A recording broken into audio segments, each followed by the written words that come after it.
Meus amados irmãos, eu saúdo a todos com a paz do Senhor Jesus. Graças a Deus, nós estamos chegando a mais um final de um trimestre da nossa Escola Bíblica Dominical, dessa feita, o quarto trimestre da nossa Escola Bíblica do ano de 2025. E hoje nós vamos estudar a lição de número 13, né?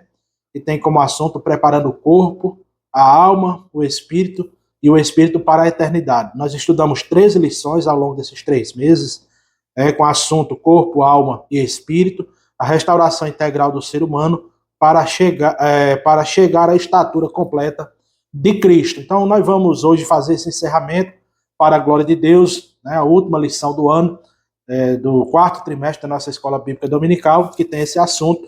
E o textuário da nossa lição diz: mas a nossa cidade está nos céus, donde também esperamos o Salvador, o Senhor Jesus Cristo. Filipenses 3:20.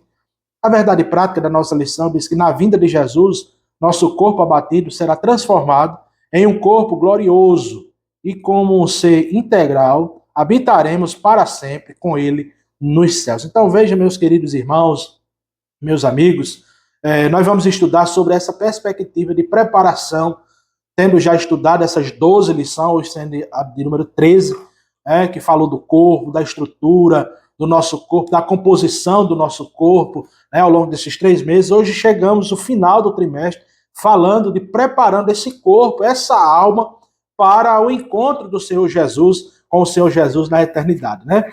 Então nós vamos estudar nessa perspectiva. A introdução da nossa lição diz que ao longo desse trimestre nós fizemos uma jornada de estudo acerca do homem, a obra-prima da criação. Nós buscamos conhecer a vontade de Deus para o nosso ser como um todo, espírito, alma e corpo, pois, como enfatiza a nossa declaração de fé, o homem é uma unidade na pluralidade e uma pluralidade na unidade. Então, nesta lição, concluiremos enfatizando o propósito da santificação na perspectiva da doutrina bíblica das últimas coisas, né? Então, nesse final de trimestre, nós vamos focar na perspectiva da doutrina bíblica das últimas coisas, ou seja, da escatologia, preparando o corpo, preparando a nossa alma, preparando o nosso espírito para, no momento, no abrir e fechar de olhos, como disse Paulo, sermos arrebatados e estarmos na eternidade com o Senhor. Bem verdade, meus amados irmãos, você que me ouve nesse momento, nós sabemos que só ouvirá o toque da trombeta quem realmente tiver atento, tiver com a sua vida em santidade diante de Deus. Caso contrário, não ouvirá o soar da última trombeta para encontrar o Senhor nos ares. Então, nós precisamos viver a cada dia. Nós estudamos essa lição, mas nada disso vale se nós não colocarmos em prática aquilo que a gente estudou, porque o que vai nos levar à eternidade com Cristo não é o grau de conhecimento que nós adquirimos, não vamos dizer assim, não é a grandeza de nada aqui nessa terra. O que vai nos levar ao céu é exatamente a prática da palavra de Deus, a prática do ensino, né, sistemático da palavra. É isso que vai nos conduzir às mansões celestiais. Então, essa lição ela vai falar sobre isso. Diz assim: nesta lição concluiremos e enfatizaremos, o propósito da santificação na perspectiva da doutrina bíblica das últimas coisas. Glória a Jesus por isso. O primeiro ponto da nossa lição, ele trata, meus amados irmãos, preservando a esperança escatológica, né? Preservando a esperança escatológica. O primeiro subponto, ele fala do alvo celestial. E ele diz assim: um dos fatores essenciais para a preservação de uma vida de santificação integral é a esperança na escatológica, o anseio pela eternidade com Deus. Olha o que o comentarista, meus irmãos, ele diz aqui nesse ponto. Ele diz que uma das formas, ou um dos fatores essenciais para nós preservarmos a nossa vida de santidade aqui na terra, é exatamente a esperança. Qual é a esperança? Qual é a esperança? A esperança da vinda futura. Porque Paulo ele diz, meus irmãos, que se nós esperarmos em Deus só nessa vida, nós seremos dos mais miseráveis dos homens. Então, o que nos motiva, o que me motiva, o que deve me motivar e o que deve lhe motivar a manter uma vida equilibrada, de santidade na presença de Deus, é a esperança de um dia você estar com ele na eternidade. Por quê? Porque a Bíblia diz: buscai a paz com todos e a santificação, sem a qual ninguém verá o Senhor. Se nós não tivermos uma vida de santidade nessa terra, tem pessoas que dizem assim: quando eu morrer, Deus faça de mim o que quiser. Ou tem outras que quando morre alguém, Deus bote ele num bom lugar. Não, não é assim não. A vida na eternidade com Deus, nós ganhamos enquanto nós estamos aqui nessa vida, praticando o quê? Praticando esta palavra, vivendo esta palavra, andando conforme essa palavra, como disse o salmista no Salmo 119, no versículo 105, como purificará? Purificar é a vida equilibrada, é a vida santificada. Como purificará o mancebo o seu caminho? Observando segundo a minha palavra. Então, para se ter uma vida com Deus na eternidade, é preciso ter uma vida com Ele aqui, nesta vida, mesmo diante dos sofrimentos, das perseguições, das angústias, das tribulações. Tudo, meus irmãos, nós podemos passar aqui nessa terra, mas nós não podemos perder a esperança de uma vida futura com Cristo, né? Então, se você almeja, se você deseja entrar um dia na eternidade, ouvir o soar da trombeta, da última trombeta para estar com o Senhor nos ares, devemos permanecer fiel a Ele e na esperança de que um dia Ele venha nos tirar desse sofrimento, tá certo? Aí ele diz mais, diversos textos bíblicos relacionam a santidade com a vida de Cristo, de modo a conscientizar os crentes da necessidade em viver em santidade, né? Por isso que o escritor aos Hebreus, ele escreve em 12, 14, ele diz, olha, segui a paz com todo e a santificação, sem a qual ninguém verá o Senhor. Se não houver santificação, ninguém vai poder ver ao Senhor, tá certo? Aí ele diz, sabendo disso, né, Satanás, ele repete as estratégias adotadas desde o Éden. Para quê? Para tentar desviar o nosso foco. O comentarista, ele é muito, vamos dizer assim, ele ameniza, né? Aqui ele diz que Satanás sempre, ele repete a estratégia. Eu não só digo que ele repete a estratégia que ele usou no Éden para derrubar o homem, alimentando o ego do homem no Éden, mas ele, meus irmãos, ele muda de estratégia, ele é especialista em estratégia para tirar o nosso foco, tirar a nossa visão do alvo que é Cristo, como diz aqui o texto, do alvo celestial, para que a gente possa perder a nossa esperança, porque, meus irmãos, quando nós perdemos o alvo que é Cristo, a esperança também ela acaba. Quando nós perdemos o foco de Cristo, a esperança da salvação também acaba na nossa vida. Então nós não podemos tosquenejar, nós não podemos dormir, nós temos que nos manter vigilantes, esperando a vinda do Senhor Jesus Cristo. Então Satanás, ele sempre usa de estratégia, repete as estratégias do Éden. Qual é a estratégia que ele usou no Éden para derrubar a mulher? Vamos dizer assim, ele chega para a mulher e diz, olha, é verdade que Deus disse que não comesse de nenhum fruto do jardim? Eva disse, não, Deus não disse isso. Deus disse que de toda árvore do jardim a gente poderia comer, somente da árvore que está no meio do jardim. Ele disse que a gente não comesse, porque no dia que a gente comesse, a gente ia morrer. Aí Satanás disse, certamente não será assim. Deus não quer que você coma da árvore da ciência do bem e do mal, porque ele sabe que no dia que você comer, você será semelhante a ele, sabendo do bem e do mal. Olha, irmão, quem é que não queria, alimentando o ego, né, da mulher? A mulher passou o fruto para dentro e diz a Bíblia que deu também ao seu marido. Aí inflou o ego do homem, o homem se alimentou-se, né? O homem que eu digo é o gênero, né? A mulher por completo, ele comeu do fruto, deu ao seu marido, e está aí a desgraça que está até hoje. Foi preciso Jesus vir, sofrer na cruz do Calvário, ter esse plano de redenção, de justificação para com o homem, por causa da desobediência do homem no jardim do Éden. Daí ele diz assim, o Satanás, ele busca confundir a mente do ser humano, e desviá-lo da perspectiva estabelecida pelo Criador. O conceito mais comum de pecado é o quê? É errar o alvo. Olha o que é que ele diz, irmãos, é errar o alvo. A nova vida em Cristo é a correção do alvo. Então, a forma de você definir o que é pecado é errar o alvo. Foi o que Eva fez. Foi o que Eva fez, no lugar de acertar o alvo numa vida de santidade, numa vida de recusa às bolotas que Satanás ofereceu, ela de imediatamente errou o alvo, comendo do fruto proibido e desobedecendo a Deus. Então, viver uma vida de santidade, uma nova vida em Cristo, é uma vida de correção, buscando todos os dias acertar, se afastando do pecado, rejeitando o mal. Aí ele diz mais aqui, visa tirar os nossos, nos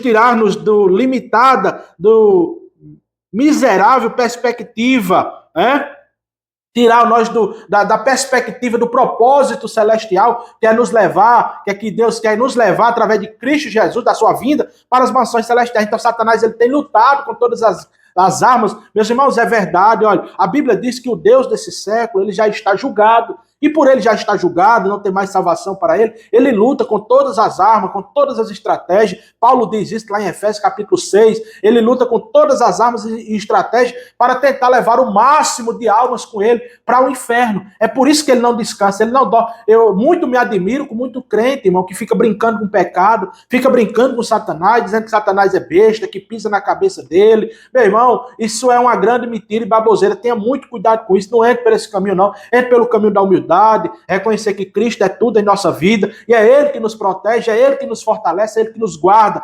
Assim nós viveremos uma vida de santidade, desviando da aparência do mal, como diz a palavra de Deus, tá certo, meus amados irmãos? Então, o segundo subponto, aqui o primeiro ponto foi do alvo celestial, o segundo subponto aqui, ele trata exatamente das oposições a visões celestiais, oposições à visão celestial. Ele, Jesus, ele enfrentou terríveis oposições durante o seu ministério, a começar pelas tentações do diabo, que queria mudar o propósito do Messias e confiá-lo aos limites das conquistas terrenas. Olha, irmãos, o que é que Satanás, ele tentou? A Bíblia diz que Jesus, ele jejuou 40 dias e 40 noites, e depois foi levado pelo Espírito ao deserto para ser tentado. E Satanás tentou ele, dando a ele a grandeza da terra, oferecendo a ele as grandezas da terra, oferecendo o governo dos reis, oferecendo, tentando ele transformar pedra em pão, e tudo isso, irmão, a Bíblia diz que Jesus, ele venceu a tentação do inimigo pela palavra, com a palavra. Então, se Jesus vencer, é por isso que Jesus, ele disse assim, no mundo vocês terão aflições, mas tende bom ânimo, porque eu venci. Ele venceu as tentações, venceu o pecado, venceu o diabo, venceu o mundo, venceu tudo. Ele disse, eu venci, e vocês, aí ele diz, estou convosco todos os dias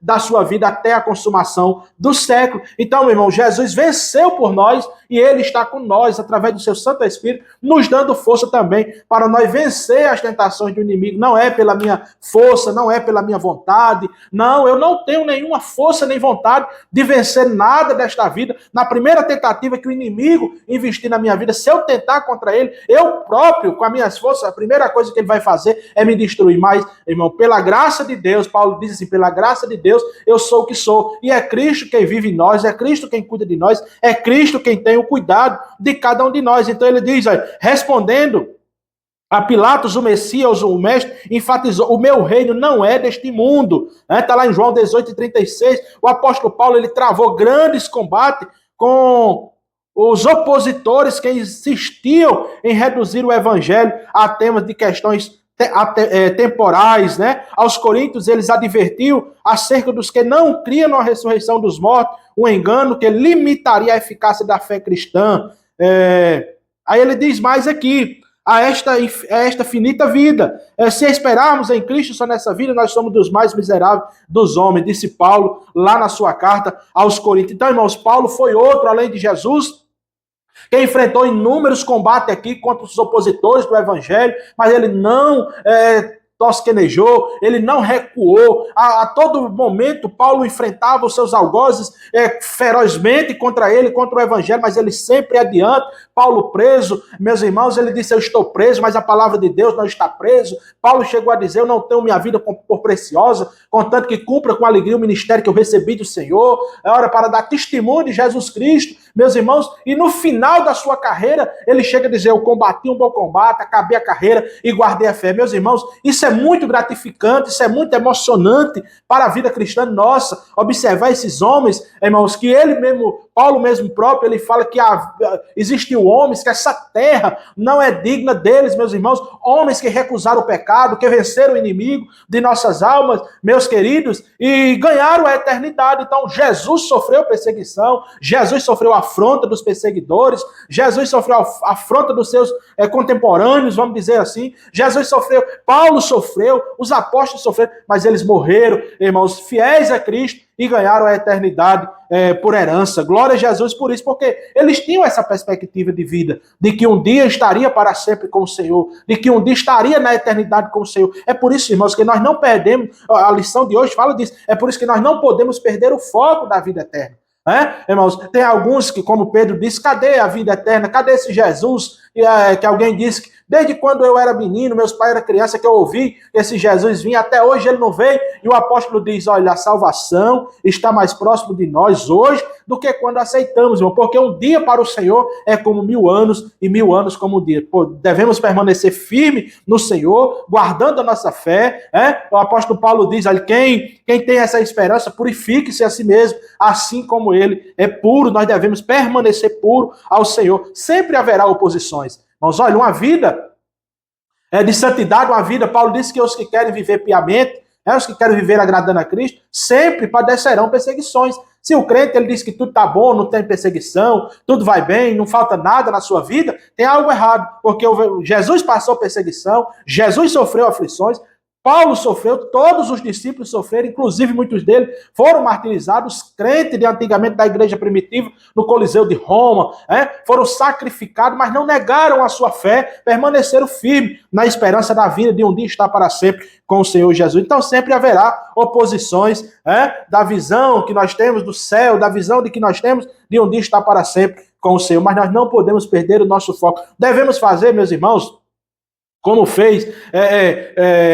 me fugiu da memória agora, mas, irmãos, quando um dos certos servos de Deus estava construindo o templo, né, irmãos, e os Sanbalat, Tobias, ele tentou, Neemias, quando ele estava construindo os muros de Jerusalém, e quando Sanbalat e Tobias tentou 3 vezes, né, na última vez eles... Vamos ali conversar, e Neemias disse, olha, eu estou ocupado, estou fazendo uma grande obra, como poderia eu deixar essa grande obra e me preocupar com outra coisa? Então, devemos dizer tanto ao pecado, como ao mundo, como ao diabo, olha, diabo, pecado, mundo, eu estou ocupado numa grande obra. Que grande obra é essa? A grande obra de santificação da minha vida. Eu não posso parar para atender vocês, eu não posso me embaraçar, porque a Bíblia diz, olha, portanto nós...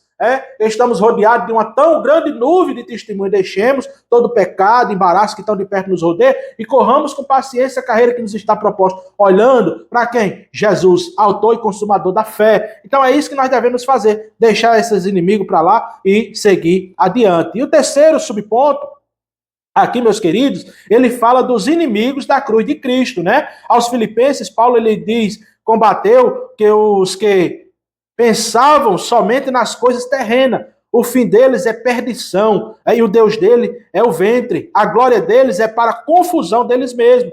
Que só pensam nas coisas terrenas.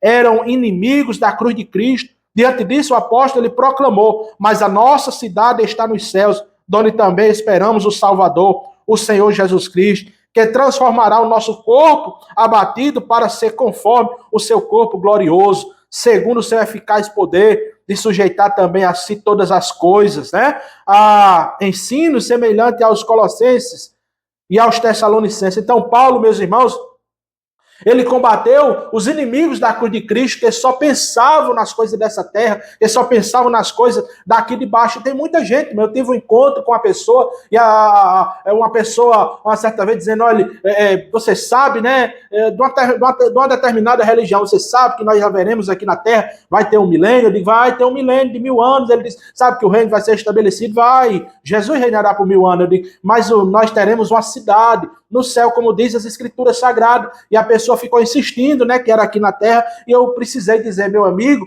quem gosta de terra é lagarta. Nós esperamos, como disse Paulo, a nossa cidade que está no céu, donde também virá o nosso Salvador. Então, os inimigos da cruz de Cristo, eles sempre, irmão, vão tentar de desviar o foco, vão sempre dizer que não há céu. Tem até pessoas que afirmam e chegam a dizer, o céu o inferno é aqui mesmo, os cão é o que vive aqui. Eu acho que vocês já ouviram alguém dizer isso, né, irmãos? Mas sempre vão tentar distorcer, dizer que não existe céu. Aqueles que se frustraram por alguma coisa na vida, sempre vão se levantar contra, como se levantaram exatamente lá na cidade de Filipe, né, contra a igreja do Senhor, contra o evangelho de Cristo Jesus. Mas Paulo defendeu ferrenhamente, né, esses inimigos da cruz de Cristo. E você, meu amigo, você, meu irmão, também precisa entrar por esse caminho da defesa, ser um apologista ou apologética da fé cristã, não negando a sua fé, lutando com unhas e dentes, vamos dizer assim, o evangelho, defendendo o evangelho de Cristo Jesus, para que um dia você possa estar nas mansões celestiais. Se é que é a sua esperança de um dia estar com o Senhor. Não desanime, irmão, o que há de vir virá e não tardará, diz a palavra de Deus, né? Então Paulo escreve lá em 15:12, ora se da sua primeira carta aos Coríntios, ele diz, ora se nós esperar em Cristo, só nessa vida, nós seremos dos homens dos mais miseráveis. Se nós esperarmos em Deus só nessa vida. Então nós não podemos ficar pensando nas coisas da terra. Paulo diz tudo que é boa fama, tudo que é honesto, tudo que é puro, tudo que vem de cima, nisso nós devemos pensar. Nada, irmão, daquilo que é aqui terreno, porque tudo que aqui é passageiro, um dia vai passar e nós estaremos para sempre com o Senhor na eternidade, tá certo? Glória a Jesus por isso. O segundo ponto da nossa lição, ele trata dos perigos da teologia ou das teologias modernas. Ele fala do cristianismo secularizado. Aí o que é que ele diz aqui? Vivemos o perigo de um cristianismo secular, reduzindo as pautas e militâncias ideológicas, sociais, políticas, econômicas, enfrentadas por expedientes meramente humanos. Assiste-se à difusão de uma teologia pública que não confronta o pecado. Olha aí, irmão, tudo isso se resume nisso, que não confronta o pecado, que confunde e empobrece o sentido de relevância da fé, enfraquecendo a missão da igreja, sobre o pretexto de levá-la para a arena pública, atuar para tirá-la da arena espiritual. Olha, irmãos, esse evangelho que aí se prega hoje, que não confronta o pecado, que diz que pecado hoje não é mais pecado, que diz que até é relevante o pecado hoje, o que é pecado para alguns não é pecado para outros, e tudo isso é querendo tirar o foco, tirar a igreja da visão espiritual que ela tem de um dia estar com o Senhor e trazer para uma esfera pública, trazer para o mundo, secularizar, para tirar o foco dela para que ela possa permanecer fria. E estando fria, irmão, como diz ali, sem azeite, das viúvas, sem o azeite ali daquelas virgens, sem o azeite daquelas virgens, irmãos, os que se embaraçarem com isso, eles vão perder a esperança da salvação e posteriormente vão perder a sua salvação. Então, não escute um evangelho, irmãos, que não confronta o seu pecado, que um evangelho que não faz você chorar, por causa do seu pecado. Você não escute isso, porque Paulo ele diz assim, olha, se vier até mesmo um anjo do céu pregar outro evangelho, além do que eu já tenho anunciado, seja anátema, seja amaldiçoado. Então o evangelho de Cristo Jesus, ele é puro, na sua simplicidade, ele confronta o seu pecado, ele faz outra coisa, esse evangelho até mesmo pregado através de hinos. Deus não rejeita a oração, Deus lhe aceita como você é. Não, irmão, nunca pense nisso que Deus nunca vai me aceitar como eu sou e nunca vai lhe aceitar como você é. Ele lhe recebe como você está. O camarada vem do mundo todo cheio de espinho. Você já viu quando você entra às vezes dentro do mato com a calça, e você tem aqueles carrapichos, aí a sua calça vem cheia de carrapicho, aí você tira aqueles carrapichozinhos, daqui a pouco a sua calça está bem limpinha. Mesmo assim é o ser humano, ele vem do mundo cheio de carrapicho, do pecado, do engano, da idolatria, tudo que não presta. Quando chega na presença de Jesus, irmãos, ele recebe, mas aí ele tira aqueles carrapichos e coloca agora o seu Santo Espírito na sua vida, e você agora vai passar a viver em novidade de vida. E Paulo diz na sua carta aos Coríntios, quem está em Cristo, nova criatura é. As coisas velhas se passaram e tudo se fez novo. Então, Deus não me aceita como eu sou. Deus me recebe como eu venho do mundo, mas quando ele me recebe, ele transforma a minha vida numa vida de limpeza, Irmão, não se admite uma pessoa dizer que é crente e permanece no pecado, permanece bebendo, permanece fumando, permanece mentindo, permanece fazendo coisas erradas. Isso não é evangélico, não confronta essas coisas, tá certo? Aí ele diz mais, e quanto mais secularismo, menos verdadeiros sinais que devem seguir que os crerem, Quanto ao que ele diz aqui, isso é muito grave, irmão. Quanto mais secularismo, menos poder. Olha aí, Jesus espera que conservemos entre nós os verdadeiros sinais que devem seguir os que crerem. Jesus espera que nós, o que é que Jesus espera de nós? Que nós, os cristãos, e se dizemos ser cristão, conservemos os sinais. Quais sinais são esses, meus irmãos? Que sinais são esses? Os sinais da santidade, os sinais ele fala aqui da oração, do jejum, da leitura da palavra de Deus.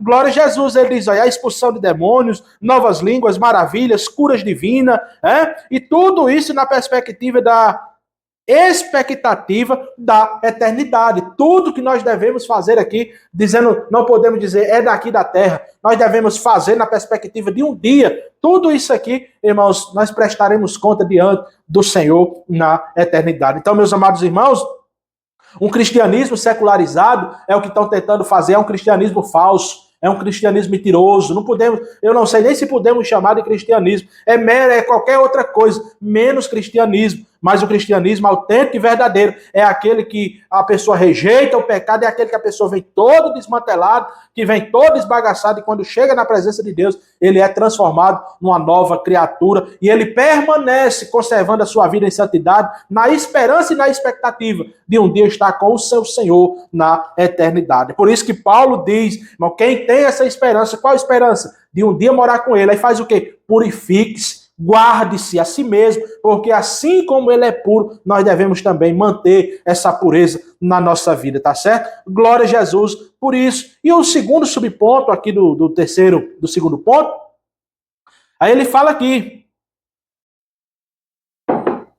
o cristianismo moderno corre um sério risco de ser marcado em parte, mas por discursos de que prática, né? Isso ganha uma amplitude ainda maior em tempos de comunicação tão volátil, oriunda de canais mais voltados à cultura, intelectualidade. São muitas as vozes cristãs que criticam toda e qualquer tradição, ignorando seus fundamentos. Como pentecostais clássicos, devemos nos precaver de teologias modernas, né? Teologias modernas à lei, à realidade do crente em seu cotidiano, em seu bairro ou comunidade rural, e permanecer crendo, praticando, pregando um evangelho simples, porém integral, né? E poderoso. Jesus salva, cura, batiza com o Espírito Santo e em breve voltará.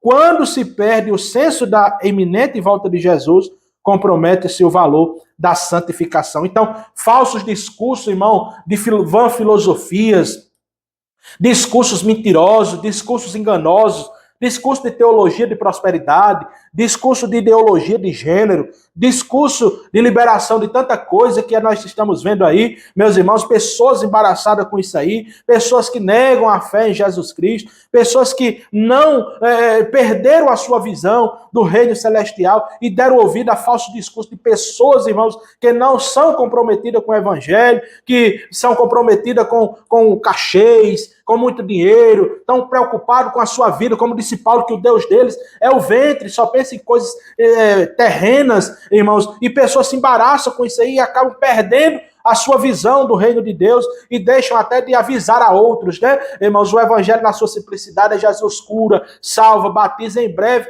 vai voltar para nos levar para a eternidade. Aí ele diz que quando se perde esse senso, irmão, do verdadeiro cristianismo, irmãos, bota em risco também a nossa santidade. Ora, irmãos, se nós deixamos exatamente nos ser levados por vento de doutrina e por discursos vãs, como disse Paulo, teologias profanas, logo, irmão, nós deixamos de acreditar em Jesus. E posteriormente, deixando de acreditar em Jesus, nós vamos viver uma vida de pecado. A santidade já não importa mais, a vida de santificação já não importa mais, já não tem mais um sentido. E quando se perde a santificação, perde também o reino do céu, porque lá não chega de qualquer maneira. Lá não é me desculpa a expressão, lá não é um chiqueiro, né? Onde a pessoa entra como porco. Não, irmão, lá só entra lavado, só entra puro, lavado no sangue de Jesus Cristo. Buscai a paz com todos e a santificação, sem a qual ninguém nessa vida verá o Senhor, tá certo? É isso que nós devemos fazer, irmãos, recusar os falsos discursos, as fábulas profanas, discursos que desvaneiam, né, aos ouvidos, que tentam violar a prática da santidade. Devemos, irmãos, rejeitar tudo isso que vem tentar atrapalhar a nossa vida de santificação, tá certo? E o terceiro subponto da nossa lição aqui, meus irmãos, ele fala prosperidade, existencialismo e engajamento cultural. Ele diz que ao longo da história do cristianismo, não poucos eventos teológicos vieram e se foram, né? Não poucos eventos teológicos vieram e foram embora. A própria teologia da prosperidade, uma das mais recentes, já não causa o mesmo impacto de quando surgiu.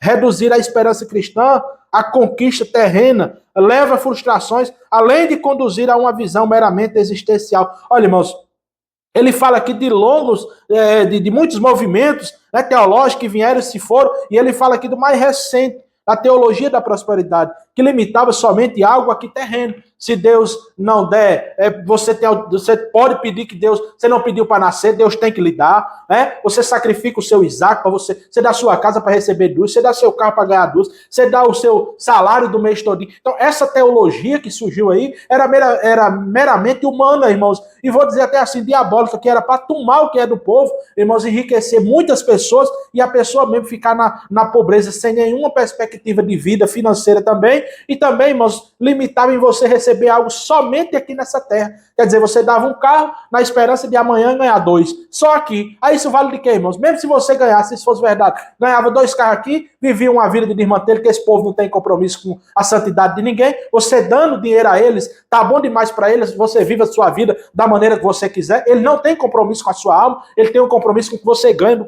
com o que você pode oferecer a ele, e não com a santificação da sua vida, não pregam a palavra, o cristianismo, então eles inventam isso aí, e a pessoa se embeleza por isso aí, irmãos, além de perder tudo que tem, enfraquece a sua fé, se frustra, né, como o comentarista está dizendo aqui, e perde a esperança da salvação também, né? Aí ele diz mais aqui ainda, foi o que Paulo concluiu diante dos que em Corinto negavam o caráter escatológico da fé cristã. O apóstolo ele não os poupou, chamando, sabe de quê, irmãos? De besta feras. Ironizou, comamos e bebamos, que amanhã morremos. Acautelamos-nos também da cosmovisão cristã inspirada na escatologia calvinista, amilianista, né? Que descrendo do arrebatamento da igreja em um milênio literal. Olha aqui, irmãos. Enfatiza o engajamento político e cultural para a redenção dos sistemas humanos e não proclamação do evangelho para a salvação dos pecadores. A pregação da Bíblia é arrependei-vos, pois, e convertei-vos para que sejam apagados os vossos pecados. Essa história, irmão, de que o arrebatamento da igreja não é literal, essa história de que nós vamos passar por tribulação, essa história que haverá um milênio aqui na terra e esse milênio só vai ficar aqui e ninguém vai para o céu.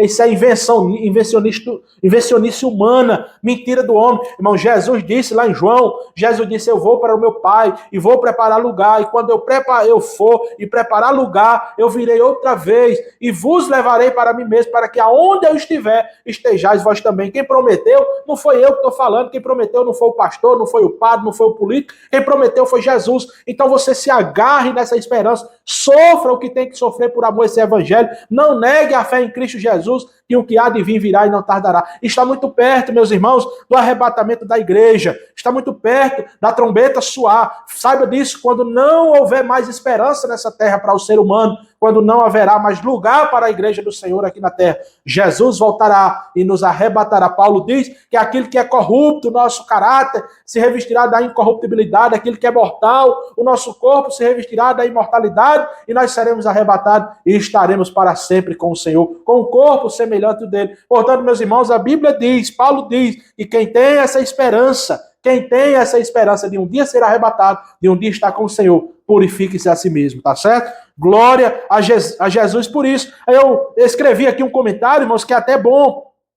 Pra gente, eu disse assim, não devemos comprometer a nossa vida cristã, não podemos comprometer a nossa vida cristã, com coisas terrenas, humanistas, que só levam o esfriamento espiritual e a negação da fé em Cristo, para que tudo isso, irmãos, que se a pessoa negar a fé, a pessoa rejeita Cristo, e ao rejeitar Cristo, ela se condena a si própria. Não precisa ninguém dizer, fulano vai para o inferno. Olha, irmão, se ela negou a Cristo, se ela não quer saber da santidade, quer viver uma vida dissoluta, vivendo da maneira como vivia. A Bíblia diz, irmãos, que na época de Noé, o povo comia, bebia, dava de casamento, vivia uma vida dissoluta. Até que um dia Noé entrou na arca e veio o dilúvio e consumiu a todos. E ele disse que assim como foi na vinda de Noé, será também na vinda do Filho do Homem. Irmãos, o povo estão aí distraído, o povo estão aí se preocupando somente com as coisas dessa vida, somente com as coisas dessa terra, querendo, quanto mais tem, mais quer, quanto mais dinheiro esse povo quer, não ajuda ninguém, não investe no reino de Deus, só pensa no seu ventre, como disse Paulo. E aí, irmão, vai vir um dia que Jesus vai arrebatar e esse povo vai ficar aí de boca aberta, como diz o ditado, tá certo? Glória a Deus, porque nós não estaremos mais aqui. O último ponto, meus irmãos, da nossa lição, ele fala de conservando o espírito, alma e corpo. Ele fala aqui prontos para o retorno de Cristo. Em Tessalonicenses 5:23, O apóstolo Paulo, ele diz que o mesmo Deus de paz vos santifique em tudo, e todo o vosso espírito, e alma, e corpo, sejam plenamente conservados e irrepreensíveis para a vinda de nosso Senhor Jesus Cristo.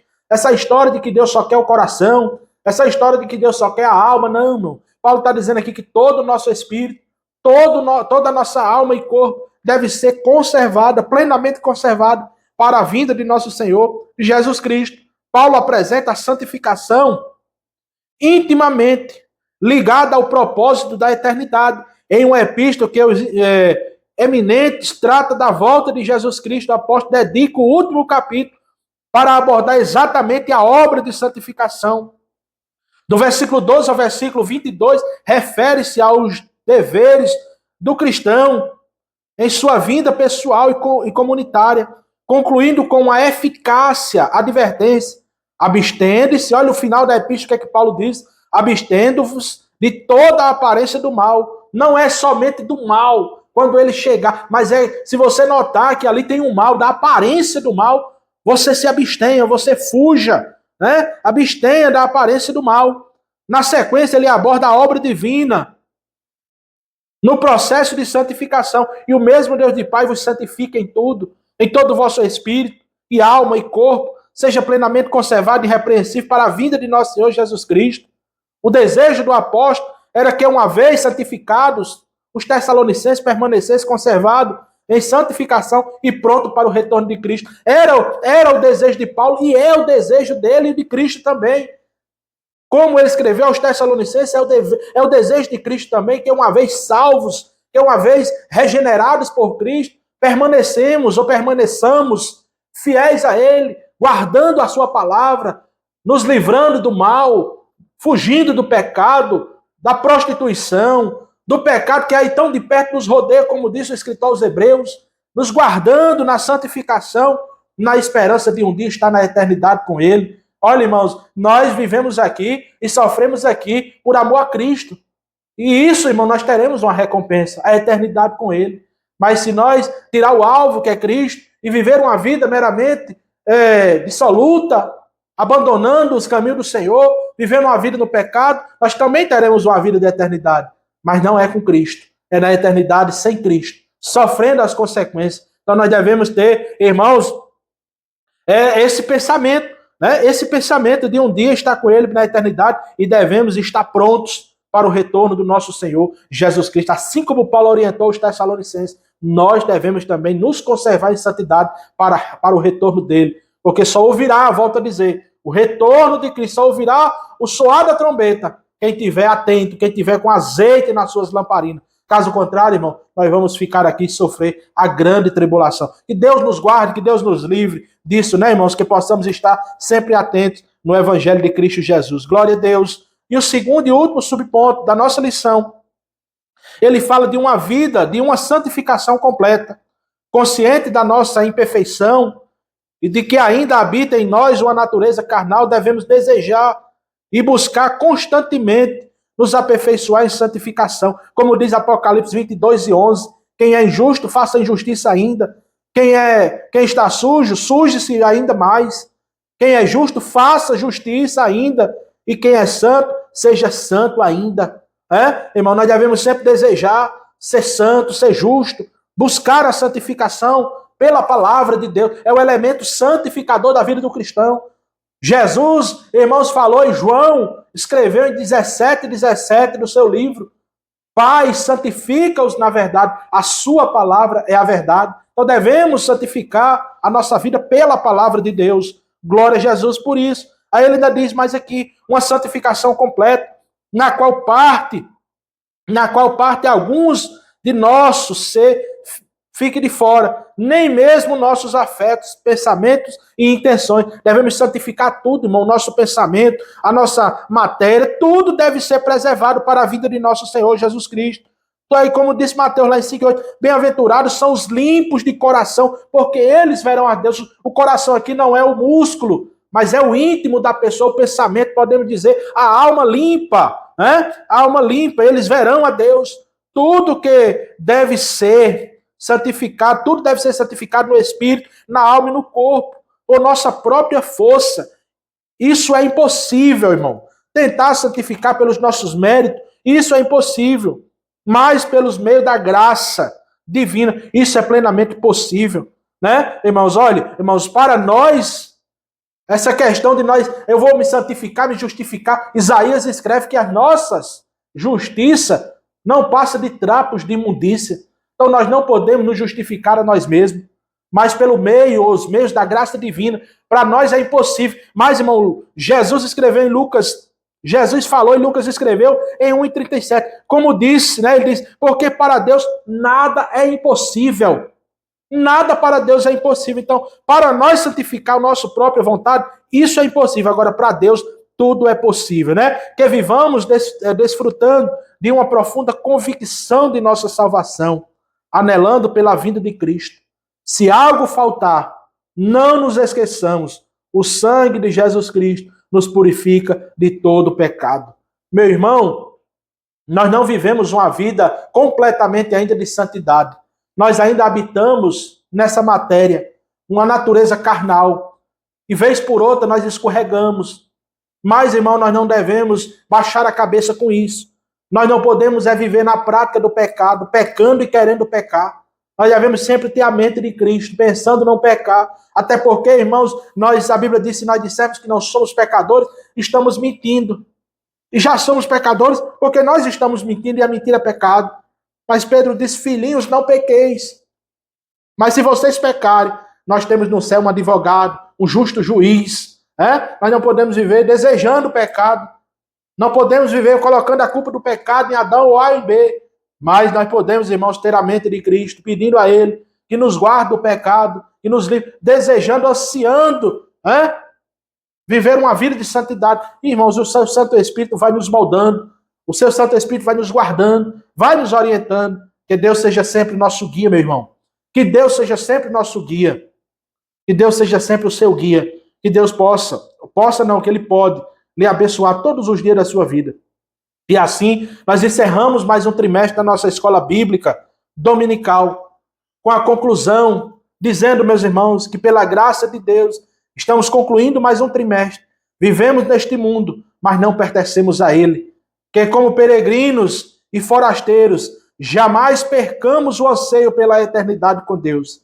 Enquanto aqui estivermos, vivamos na inteira dependência do Senhor Jesus. Cheguemos-nos diretamente a Ele, com inteira certeza de fé, confiando em seu escrito. Glória a Jesus por isso. Então, meus irmãos, não percamos a esperança da vinda de Jesus. Que tudo que foi estudado ao longo desses 3 meses, possamos colocar em prática, eu, você. Reveja as aulas, está lá gravado. Se isso tirou algum proveito, deixe lá o seu comentário. Se edificou a sua vida de alguma maneira, deixe lá o seu comentário, qual foi a parte das aulas que você assistiu. Não deixe de participar da escola física dominical. Não rejeite o culto de ensino, que é onde nós nos abastecemos do poder da palavra de Deus. Não rejeite a oração. E vivamos nesse presente século firme, firme esperando a tão bem-aventurança do arrebatamento da igreja. Que Deus em Cristo lhe abençoe. E eu quero, antes de encerrar aqui, falar para você do primeiro trimestre da nossa escola bíblica dominical de 2026. Nós vamos estudar um assunto que ele já é repetido, mas é um assunto de suma importância, que trata da Santíssima Trindade, o Deus único revelado em 3 pessoas eternas. O comentarista dessa lição é o pastor Douglas Batista, um excelente comentarista da nossa Casa Publicadora das Assembleias de Deus. Então, meus amados irmãos, não deixe de participar da escola dominical, não deixe de comprar a sua lição, não deixe de vir à escola, não deixe de incentivar os seus filhos, trazer os seus filhos, participar, porque é na escola dominical que nós aprendemos as doutrinas fundamentais. É um curso de teologia que nunca termina. Glória a Jesus por isso. Eu dou graças a Deus que em 25 anos que Jesus me salvou, eu participo, eu sou aluno da escola dominical. Sou ali, ou como superintendente, ou como aluno, irmãos, eu estou na escola dominical. Eu gosto do ensino da escola bíblica dominical. Então, que Deus lhe abençoe e que nós possamos ter um final de ano. Eu quero desejar aqui a todos um final de ano abençoado, um Natal abençoado e um final de ano abençoado para você e um ano novo próspero. Que Deus venha abençoar a sua vida, sua família, seu negócio, tudo que você pôr a mão seja abençoado em nome de Jesus. Que Deus em Cristo nos abençoe e até a próxima aula, se assim o Senhor, nosso Deus, nos permitir